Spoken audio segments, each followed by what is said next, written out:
हाँ जी, सत श्री अकाल Punjab. Very good evening. Success tree Punjab ਦੇ YouTube ਪਲੇਟਫਾਰਮ ਤੇ ਤੁਹਾਡੇ ਸਾਰਿਆਂ ਦਾ ਸਵਾਗਤ ਕਰਦੀ ਹਾਂ ਮੈਂ ਹਰਮਨ ਸੰਧੂ, ਜੋ ਤੁਹਾਨੂੰ ਹਿੰਦੀ ਦੀ ਮੈਂਟੋਰਸ਼ਿਪ ETT ਲਈ ਇੱਥੇ ਪ੍ਰੋਵਾਈਡ ਕਰਾ ਰਹੀ ਹਾਂ। ਸੋ ਆਪਣਾ ਜਿਹੜਾ ETT ਦਾ ਹਰ ਰੋਜ਼ ਦਾ ਸੀਰੀਜ਼ ਹੁੰਦਾ ਉਹਦੇ ਵਿੱਚ ਅੱਜ ਹਿੰਦੀ ਦਾ ਲੈਕਚਰ ਸੀਗਾ। ਸੋ ਹਿੰਦੀ ਦੇ ਲੈਕਚਰ ਲਈ ਕੁਛ ਮੈਂ ਮਿਕਸਡ MCQs ਤੁਹਾਡੇ ਲਈ ਲੈ ਕੇ ਆਈ ਹਾਂ ਹਿੰਦੀ ਗ੍ਰਾਮਰ ਤੋਂ, ਕਿਉਂਕਿ ਹਿੰਦੀ ਗ੍ਰਾਮਰ ਦੀ ਕੁਐਸਚਨਸ ਸਾਰੇ ਹੁੰਦੇ ਹੀ ਉਹਦੇ ਆ। ਸੋ ਬੇਸਿਕਲੀ ਜਿਹੜਾ ਅੱਜ ਵਾਲਾ ਟੌਪਿਕ ਹੈ ਇਹ ਵਰਤਨੀ ਸਪੈਲਿੰਗ ਐਰਰ ਤੋਂ ਰਿਲੇਟ ਕਰਦਾ, ਪਲੱਸ ਇਹਦੇ ਵਿੱਚ ਮੁਹਾਵਰੇ ਔਰ ਲਕੋਕਤੀਆਂ ਵੀ ਹੋਣਗੇ।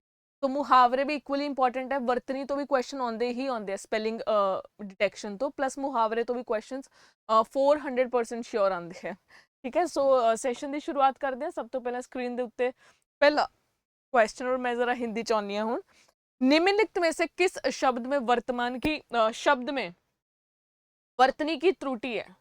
तो वर्तनी की त्रुटि बताना है। सबसे पहले आपको त्रुटि का मतलब बताना चाहिए। त्रुटि मतलब मिस्टेक, यानी कौन सा अशुद्ध है। इसमें से कोई एक अशुद्ध है, बाकी क्या है, शुद्ध है। ठीक है, तो जो अशुद्ध है वो देखते हैं। स्वतंत्रता क्रांतिकारी संविधान शिक्षा। आपके पास 10 सेकेंड है, फटाफट से इमेजिन करिए या सोचिए कि कौन सा सही है कौन सा गलत है। तो फटाफट से बताएं, फिर हम आगे चलते हैं। जो इसका एग्जैक्ट आंसर है वो है क्रांतिकारी। क्यों क्रांतिकारी में दिक्कत कहाँ पे है कि जो त को लगी ई है वो छोटी आएगी, ठीक है, वो ऐसी आएगी। तो ये प्रॉब्लम है, इस वजह से ये अशुद्ध है। बाकी सबके सब तीन के तीन वर्ड्स क्या हैं, शुद्ध है। नेक्स्ट चलते हैं, अगला सवाल। सही वर्तनी से मिलाइए। कॉलम ए है, कॉलम बी है, उसको सही वर्तनी से मिलाना है। मतलब इधर अशुद्ध लिखिए, इधर शुद्ध लिखिए। ओ अच्छा, इसकी शुद्ध लिखी ही है, वैसे मिलाना था, ऊपर नीचे होता वो कुछ गड़बड़ होती, बट ये आंसर साथ में आ गया। तो अनुबंध सही है।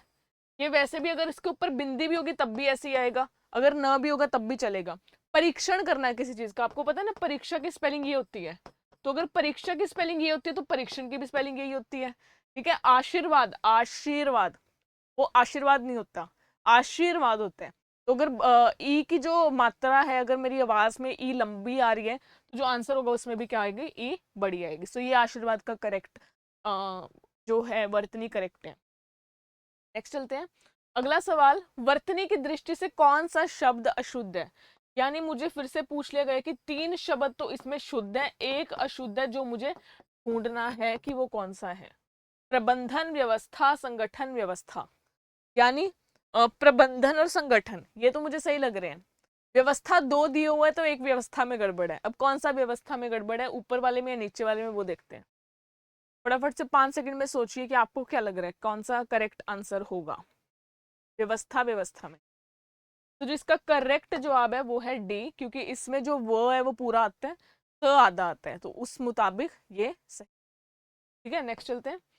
चौथा सवाल। नीचे दिए गए विकल्पों में से शुद्ध वर्तनी वाला शब्द चुनिए। बात फिर से वही आ गई है, 3 जो है अशुद्ध है, ठीक है, एक जो है शुद्ध है, वो ढूंढना है जो एक शुद्ध है। अनुषंगिक, अनुसंगिक, अनुषांगिक, अनुसांगिक, श स श स।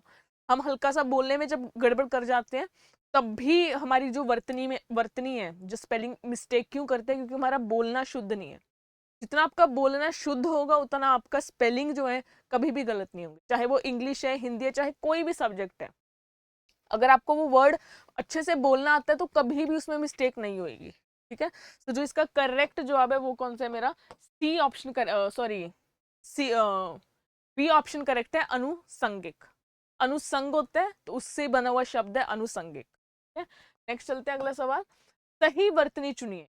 क्षमा याचन, क्षमा याचन, क्षमा क्षमाचन या क्षमाचन, क्षमा याचन।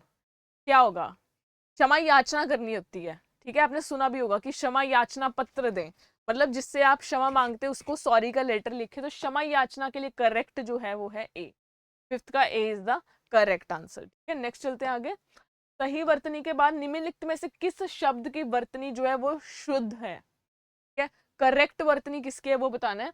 अवसादग्रस्तता, अवसादग्रस्तता, अवसादग्रस्तता, ग्र, इसको ग्र पढ़ेंगे, इसको ग्रे पढ़ेंगे। अवसादग्रस्तता, तो अगर आपको मतलब पता होगा, अवसाद क्या होते हैं, किसी चीज के जो रिमेन्स होते हैं, अवसाद से ग्रस्त कोई चीज होती है उसको अवसाद ग्रस्त बोलते हैं, और अवसाद ग्रस्तता उसका प्रोसीजर होता है, प्रोसेस होता है। ठीक है, तो किस शब्द की वर्तनी शुद्ध है? शुद्ध है, जैसे मैंने अभी शुद्ध बोल दिया, शुद्ध गलत होता है ना, शुद्ध होता है करेक्ट जवाब। 10 सेकेंड है, फटाफट से सोचिए, फिर हम आगे चलते हैं। हाँ,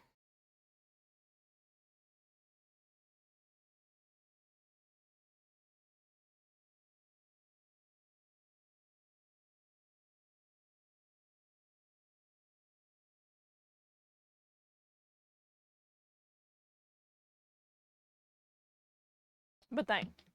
जिसका करेक्ट जवाब है वो है अवसाद ग्रस्तता।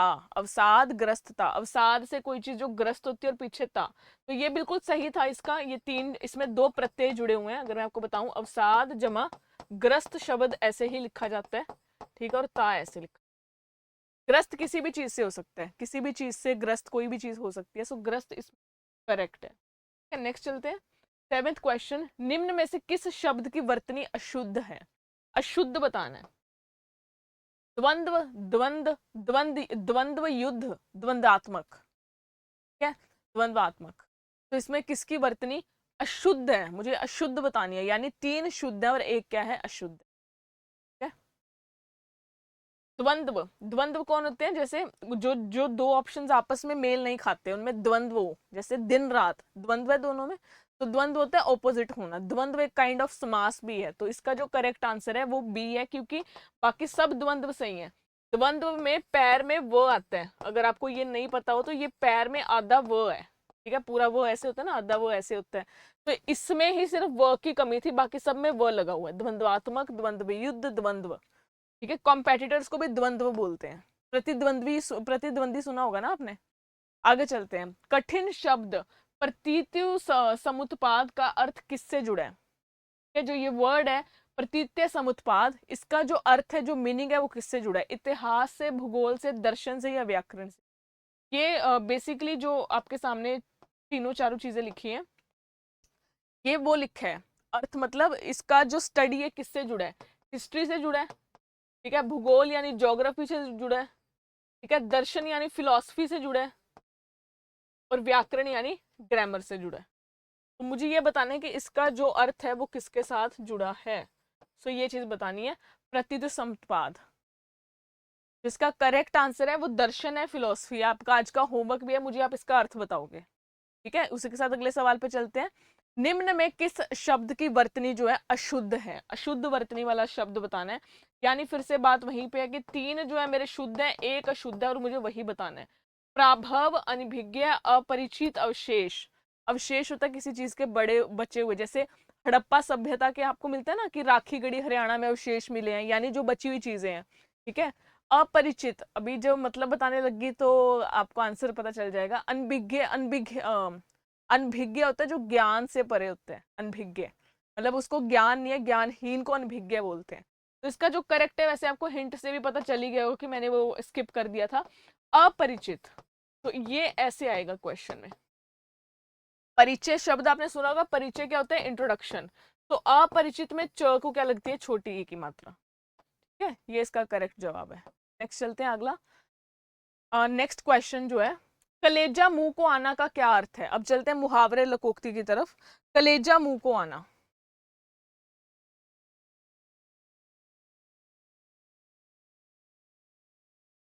कलेजा मुंह को आना का क्या अर्थ है? बहुत अधिक प्रसन्न होना, अत्यधिक डर जाना, क्रोध करना, भूख से व्याकुल होना। ये कि यार मेरे तो इतना भूख लगी है कि कलेजा मुंह में आने को हो रहा है, ऐसे तो बोलते नहीं है हम। तो भूख से व्याकुल होना तो बिल्कुल नहीं है। कलेजा मुंह में आना मतलब, क्योंकि कलेजा कौन सा रियल में एग्जिस्ट करता है? हम तो वैसे बोलते हैं ना कि मेरा कलेजा धड़क रहा है बड़ा तेज। क्यों बोलते हैं कि कलेजा? दिल। अब देखो, दिल रियल में नहीं है, वो हार्ट जो है वो अलग है। जो हम दिल बनाते हैं ये कहीं पे भी एग्जिस्ट नहीं करता। ये वाला ये वाला दिल कहीं पे भी नहीं एग्जिस्ट करता, क्योंकि आप रियल में देखोगे तो वो ऐसा ऐसा सा होता है, अजीब सा, और वो ऐसा लाल रंग का भी नहीं होता। हम इसको लाल रंग से भर देते हैं, तो बिल्कुल नहीं होता। और प्यार करने के लिए ऐसे हो जाता है ये तो जो बिल्कुल एग्जिस्ट नहीं करता। ऐसे ही जो कलेजा मुंह में आना, वो भी एक साइन है, उसका मतलब होता है बहुत ज्यादा, कोई इंसान जब डर जाता है, अत्यधिक डर जाना, तो कलेजा मुंह में आना। नेक्स्ट क्वेश्चन की तरफ चलते हैं। कान काटना मुहावरे का अर्थ क्या है? कान काटना, बताओ।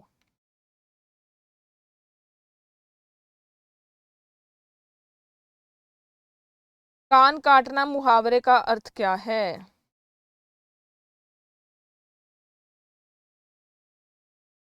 चुप रहना, अपमान करना, किसी को नीचा दिखाना, कान में फुसफुसाना।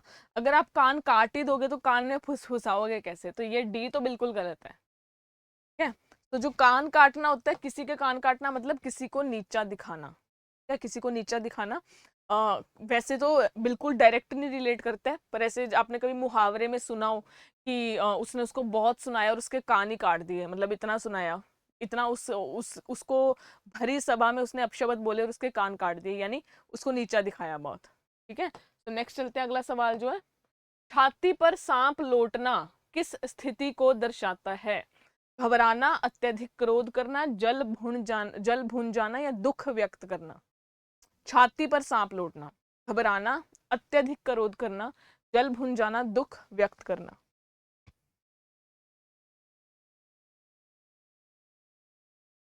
बताओ।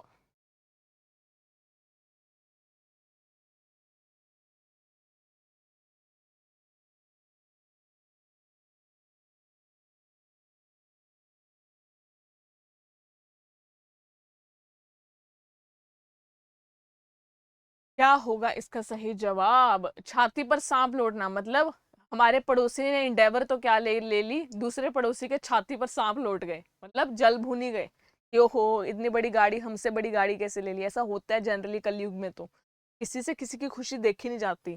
कोई खुश होता है तो वो सोचते हैं कि क्यों खुश है ना। और कोई बड़ा अच्छा, कोई इंडेवर जैसी कार ले ले, सोचेंगे पक्का 2 नंबर का काम करना होना है, क्योंकि हम जनरली सोचते हैं कि 1 नंबर के काम से तो गाड़ी आ ही नहीं सकती है, वो भी इतनी बड़ी।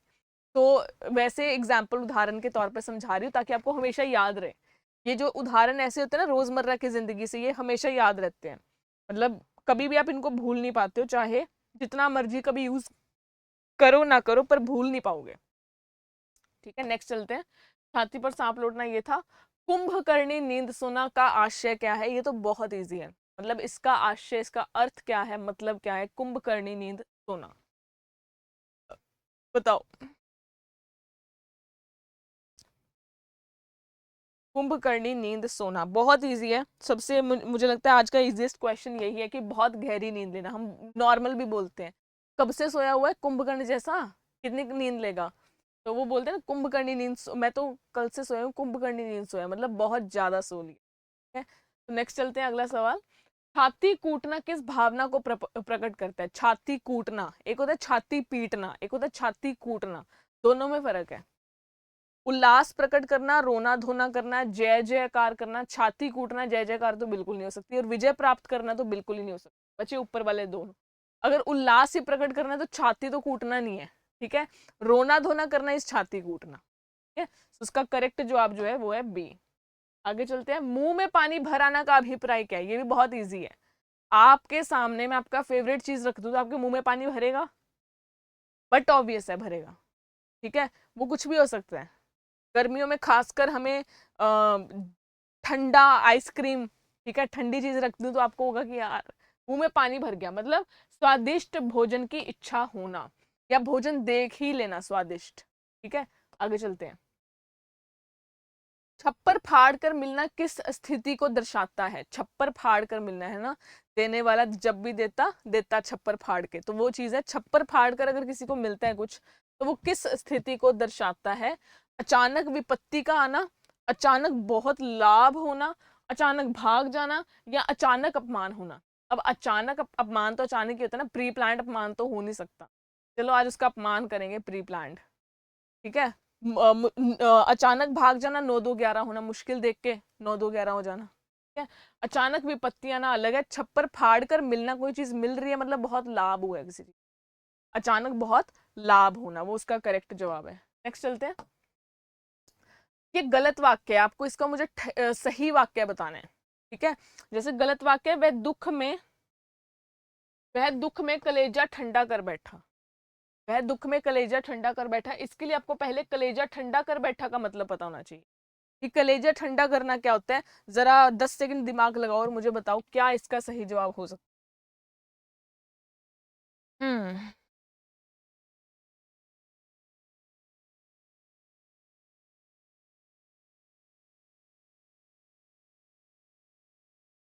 वह दुख में कलेजा ठंडा कर बैठा। ਕਲੇਜੇ ਕੋ ਹੁਣ ਕਹਿੰਦੇ ਨਾ ਪੰਜਾਬੀ ਚ ਕਲੇਜੇ ਨੂੰ ਠੰਡ ਪੈ ਗਈ, मतलब किसी ਨੂੰ मजा चखा के किसी तो बदला लेके। तो अगर किसी को वह दुख में, अगर अपने दुख में कलेजा कैसे ठंडा होगा, इसमें ये हो सकता है कि शत्रु की हार देखकर, शत्रु की हार देखकर, है ना, हमारे कलेजे को अजीब सी ठंडक मिलती है। जब हमने दुबई में जो अभी वर्ल्ड कप हुआ था क्रिकेट वाला, उसमें जब पाकिस्तान को हरा दिया था, तो अजीब सी खुशी थी, अजीब सी खुशी की लहर थी। हालांकि हमारे नेबर्स हैं पर होता है। शत्रु की हार देखकर उसने कलेजा ठंडा कर लिया, ठीक है, या उसका कलेजा ठंडा हो गया। सो ये भी कर सकते हैं, क्योंकि इसका मतलब होता है कि सुख पहुंचना, किसी की हार देख के, किसी को प्रॉब्लम में देख के सुख जो पहुंचता है उसको बोलता है कलेजा ठंडा करना। नेक्स्ट चलते हैं, अगला गलत वाक्य क्या है। प्रतियोगिता जीतने के बाद वह आसमान के तारे तोड़ने लगा। ठीक है, अब बताओ क्या होगा इसका सही जवाब। प्रतियोगिता जीतने के बाद वह आसमान के तारे तोड़ने लगा।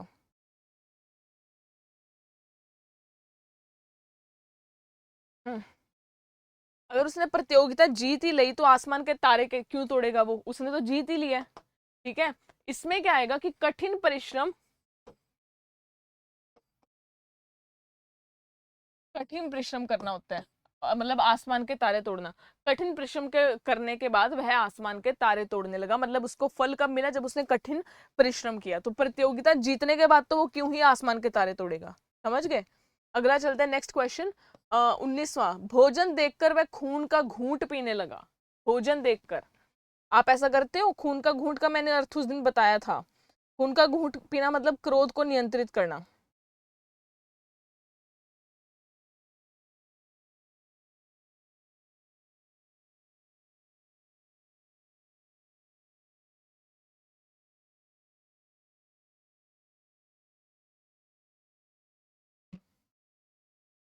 भोजन को देखकर वह खून का घूंट पीने लगा। क्या होगा इसका सही जवाब। खून का घूंट पीना मैंने आपको क्लास में भी कराया था ना उस दिन, कि क्रोध का नियंत्रण करना होता है खून का घूंट पीना, या अपमान सहना होता है। तो भोजन देखकर उसने खून का घूंट नहीं पिया, ठीक है, अपमान सहकर उसने खून का घूंट पिया। अब किसी का अपमान होगा और उसने अगर अपमान सहा है, अपमान सहकर उसने खून का घूंट पी लिया, मतलब इसका क्या मतलब है कि अपमान सहकर उसने जो अपना क्रोध है उस पर नियंत्रण कर लिया। अपमान सहकर उसने खून का घूंट पी लिया, ये इसका सही जवाब। ठीक है, तो ये आगे चलते हैं नेक्स्ट क्वेश्चन की तरफ। क्योंकि खून का घूंट पीना होता है क्रोध को नियंत्रित करना। अगर आपका कोई अपमान करता है और आपने खून का घूंट पिया, मतलब आपने क्रोध का नियंत्रण किया। अपनी हार पर वह मुंह फुलाकर खुश हो गया। ये बड़ा फनी है। अपनी हार पर वह मुंह फुलाकर खुश हो गया।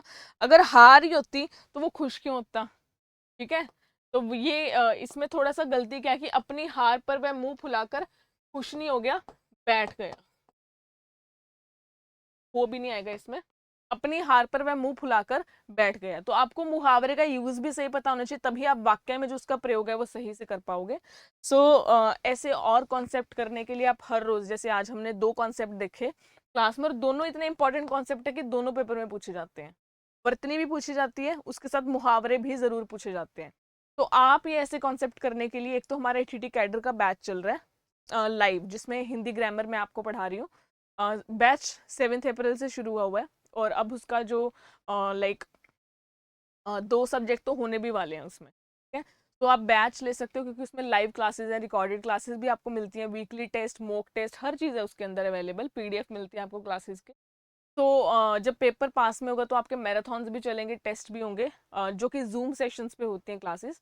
तो आप उसको ज्वाइन कर सकते हो। इंक्वायरी नंबर जो इस क्लास की डिस्क्रिप्शन बॉक्स में दिया है, वहाँ से आप जान सकते हो। जिस बच्चे को टीचिंग के लिए प्रिपेयर करना है, सक्सेस ट्री पंजाब की पूरी टीम यहाँ पे टीचिंग के लिए भी प्रिपरेशन करा रही है, प्लस उसके साथ ही कोई जो अगले हफ्ते के टॉपिक होंगे, लाइक अब हम हमारी जो हिंदी की क्लास जो यूट्यूब पे चलती है, वो एक दिन एक क्लास होती है। जैसे अब आज मंडे को मेरी है, नेक्स्ट मंडे को भी मेरी होगी।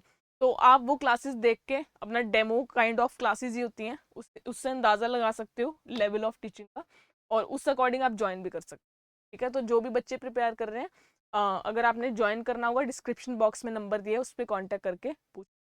तो आज हमने 2 इंपॉर्टेंट टॉपिक करे, आई होप आपको समझ आए होंगे, चंगी तरह समझ आए होंगे। मिलते हैं अगली क्लास ਦੇ ਵਿੱਚ, ਉਦੋਂ तक हिंदी जिन्नी पढ़ाई है वो रिवाइज ज़रूर करियो। ठीक है, thank you so much, bye bye everyone, very good day. मिलते हैं ईटीटी की नेक्स्ट क्लास में, जो कि यूट्यूब पे होगी नेक्स्ट मंडे, पर जो जूम सेशन पे हर रोज़ होती है। ठीक है, bye bye everyone, very good day.